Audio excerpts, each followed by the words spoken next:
দেশব্যাপী বৈষম্য বিরোধী ছাত্র জনতার আন্দোলনে ফেনীর মহিপাল ফ্লাইওভারের নিচে ছাত্র জনতার বিক্ষোভ সমাবেশ চলাকালীন সময় বারিয়ারহাট কলেজের দ্বাদশ শ্রেণীর ছাত্র সাইদুল ইসলাম অংশগ্রহণ করে বিভিন্ন স্লোগান দিতে থাকে।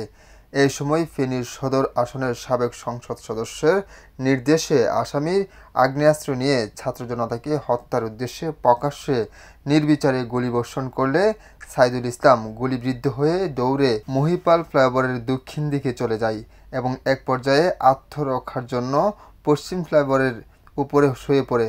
আসামিরা ফ্লাইওভারের উপরে গিয়ে ভিকটিমকে 16টি গুলি করায় ভিকটিম আহত অবস্থায় মাটিতে লুটিয়ে পড়লে আসামিরা আবারও ভিকটিমকে লাঠিসোঁটা, লোহার লট, রাইফেলের বাট দিয়ে পিটিয়ে মৃত্যু নিশ্চিত করে। পরে ভিকটিমকে উদ্ধার করে চিকিৎসার জন্য ফেনী সদর হাসপাতালে নিয়ে গেলে কর্তব্যরত চিকিৎসক তাকে মৃত ঘোষণা করে।